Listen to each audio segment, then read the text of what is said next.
Hello hello. स्वागत है gate alive 9 के धमाकेदार दुनिया में, जहां हर कहानी है मजेदार, थोड़ी जादुई और पूरी दिलचस्प। तो बांधिए अपनी कल्पना की बेल्ट और चलिए उड़ जाते हैं आज की कहानी के साथ। त्रेता युग की पौराणिक कथा में जब संसार में अधर्म और अहंकार का विस्तार होने लगा, तब देवताओं ने भगवान विष्णु से सहायता की प्रार्थना की।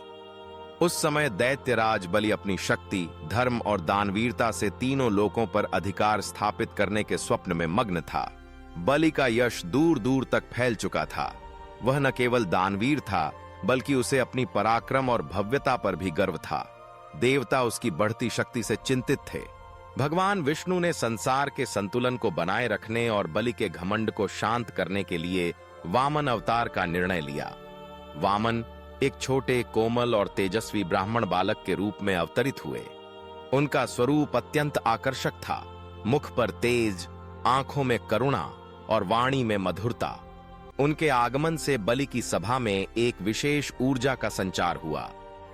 वामन बालक ने बलि की ओर बढ़ते हुए विनम्रता से कहा, हे दैत्यराज, मुझे यज्ञ में दान स्वरूप 3 पग भूमि प्रदान करें। बलि, जो अपने दान के लिए प्रसिद्ध था, बालक की सरल मांग सुनकर मुस्कुराया। उसे लगा कि इतना छोटा बालक कितनी भूमि ले सकता है। उसने गर्व से वचन दिया कि वामन को 3 पग भूमि दी जाएगी।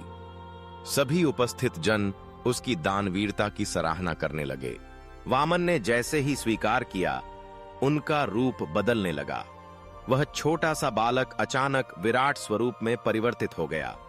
सभा में उपस्थित सभी लोग स्तब्ध रह गए। बलि भी चकित था। उस विराट स्वरूप का विस्तार इतना था कि उसका एक पैर पृथ्वी के एक छोर से दूसरे छोर तक फैल गया। वामन ने पहले पग से पूरी पृथ्वी नाप ली। दूसरे पग से उन्होंने समस्त आकाश को अपने चरणों से ढक लिया। अब तीसरे पग के लिए कोई स्थान शेष नहीं था।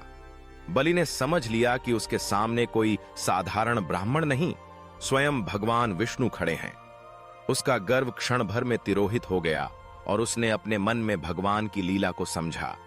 बलि ने अत्यंत विनम्रता से भगवान के सामने अपना सिर झुका दिया और तीसरे पग के लिए अपना सिर अर्पित कर दिया।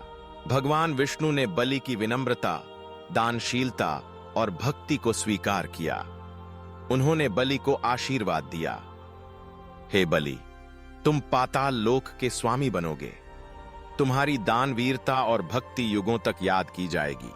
मैं तुम्हें वचन देता हूं कि हर वर्ष बलि प्रतिपदा के दिन तुम्हारे द्वार पर आऊंगा। वामन अवतार की यह कथा केवल अहंकार के नाश की नहीं, बल्कि विनम्रता, श्रद्धा और सच्चे दान का संदेश देती है। भगवान विष्णु ने अपने अद्भुत रूप और लीला से यह सिद्ध किया कि संसार में शक्ति और धन का वास्तविक महत्व तभी है जब उसमें विनम्रता और धर्म का समावेश हो। बलि की कथा हमें यह भी सिखाती है कि कोई भी मनुष्य यदि अहंकार को छोड़कर सच्चे हृदय से भगवान को स्वीकार करता है, तो उसे परम कृपा और सम्मान प्राप्त होता है। इस अवतार के प्रभाव का विस्तार केवल बलि तक सीमित नहीं रहा।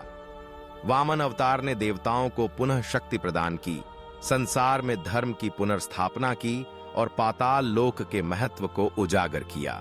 बलि के प्रति भगवान की करुणा और उनका दिया गया आश्वासन आज भी दीपावली के बाद बलि प्रतिपदा के पर्व पर स्मरण किया जाता है। यह पर्व एकता, श्रद्धा और दान का प्रतीक बन चुका है। आज की वीडियो बस यहीं तक थी, लेकिन ज्ञान, हंसी और जिज्ञासा कभी खत्म नहीं होती।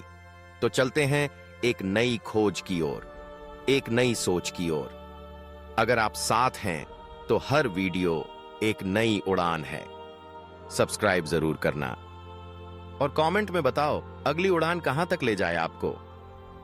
कंटेंट नहीं, कनेक्शन बनाते हैं। हम हैं गेट अलाइव 9। मस्त रहिए।